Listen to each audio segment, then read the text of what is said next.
Hey y'all, get ready with me for the day as I tell the story of how my grandma crashed into Walgreens. Just to start off, I love my grandma so much, and in no way am I using her for clout. I just wanted to tell this story because it's like interesting. So basically, this is like late 2017. I was at piano, which my grandma usually takes me to, and I'm waiting in the lobby at the little piano place to be picked up, and I see my mom there, and I'm like, oh, why is my mom there? That's like a little different. And I was like, oh, Mom, why are you here? And she was like, oh, well, Nana couldn't come pick you up from piano day because she made a small scratch on a building. And I was like, oh, small scratch, can't be too bad, right? So then she takes me home. I go home, think nothing of it. But Mom was like, oh, I have to go and leave. And then she was like, Blake, turn on the news. Blake's my brother. Come to find out, my grandma is halfway through the Walgreens Halloween aisle. And wait till the end for the picture. It's not graphic, don't worry. And then I see my mom outside talking with my neighbor, who's the mayor. And I was like, and it turns out she's in the hospital. And I was like, oh no. But obviously, any elderly who crashes through a building is going to be rushed to the hospital. So pretty much she was in the hospital, getting her little, vitals checked and everything, just to make sure she's, all right. Turns out she was all right. And it went to go on the news, because there's, a news story. And at the time, my siblings were in high school, and they said, everyone was, freaking out because, the Walgreens is right next to the high school, and they were like, who crashed into there? And their brother gets home and realizes that it was my grandma.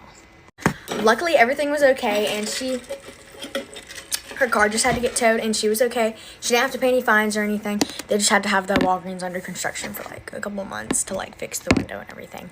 Which it needed to be fixed anyways, because it was just, an open window, so. But I'm just, so glad she's all right, because that was a little bit scary. But yeah, we're what even caused her to crash in the first place, right? That's just not something that happens every day. So she says, she was wearing flip-flops, and, of course my grandpa was defending her, being like, oh, those darn flip-flops. And that she, mistaken the gas for the brakes. But, she's never done that in her life. Come to find out, once again, she has Alzheimer's, so. But I guess that was kind of evident in that situation. But I'm just, so grateful that she's okay and everything, because the people that were in that aisle were on their break, so that could have ended badly if they were in that aisle. Sorry, this keeps turning off. Okay, I'm gonna get dressed, and then I'm gonna show you all the picture.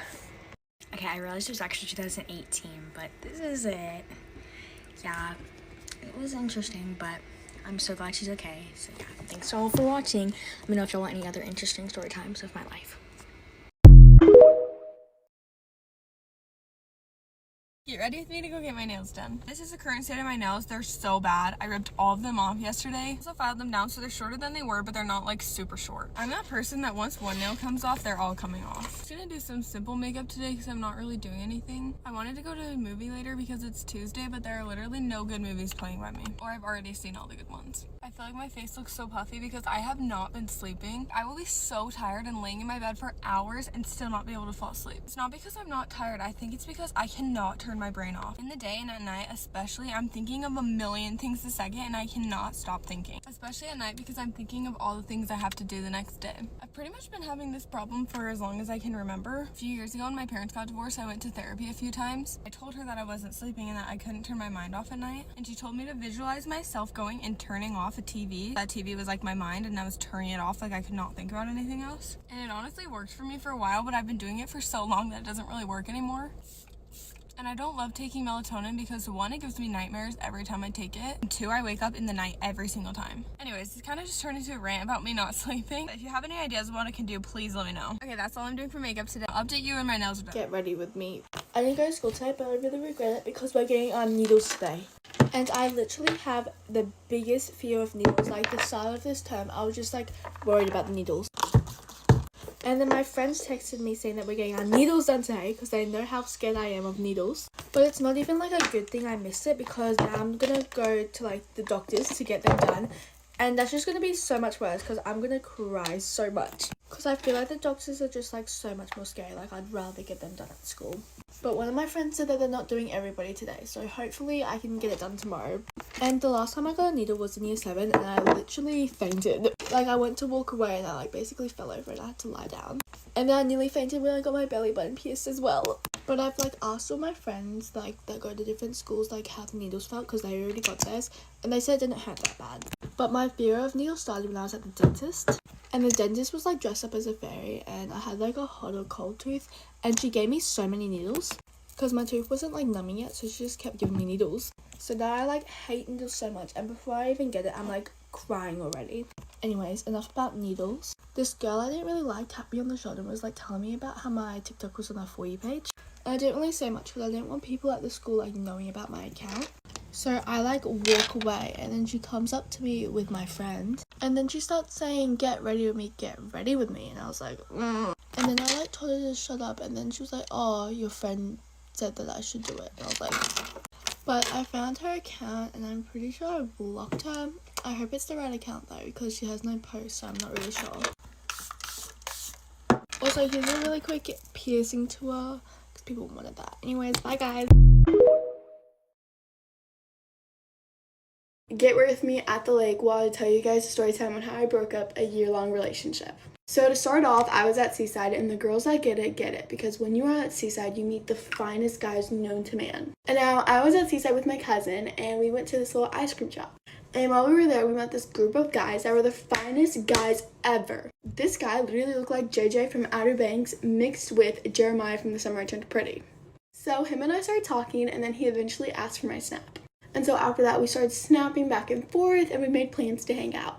And since we were both in Seaside for a week, we decided to hang out for the whole week and get like as much as time together as possible. And one day while we were hanging out, we kissed. And now keep in mind, before this, I asked him if he had a girlfriend, and he said no. Also, my friend had a thing for one of Josh's friends, so we kind of had like a double date thing going on. So on the drive home from Seaside, after Josh and I kissed, I decided to add him on Instagram. And so I searched up his name, and being the little stalker I am, I looked in his tagged photos. And that was my biggest mistake, because he was tagged in this photo that said, "Happy 9 months, I love you so much, baby."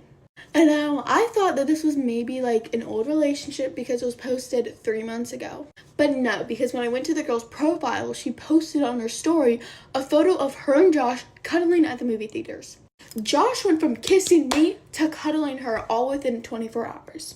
And I was literally in awe because the audacity of this man. And so after this happened, I immediately DM'd the girl. This is what I said. I said the iconic, "Hey girl, I know this is random, but I saw on your Instagram how you're dating his name. I'm at Seaside, and him and I have been snapping and hanging out, and he didn't tell me he had a girlfriend. I'm so sorry. I wouldn't have even looked this way if I knew he had a girlfriend. I hope you guys can work this out, and I'm so sorry again." And she responded, "Oh my freaking gosh, I knew it. Thank you so much for telling me. He's such a jerk." And after this happened, we DM'd some more. I told her that we kissed and everything else that happened. After that, her and I talked some more about how Josh and I kissed and what she was going to do. But I'm not going to share screenshots about that because it is very personal. But in the end, her and I came up with a little plan to catch Josh. So I commented in one of her recent posts saying, "Gorgeous," with like the cat heart eyes. And she responded, "No, all you. Josh must have the same taste." And I just knew Josh was shitting his pants. And all of a sudden, Josh started typing, and then he stopped, and then he unadded me. And so his girlfriend, we're gonna call her Rebecca.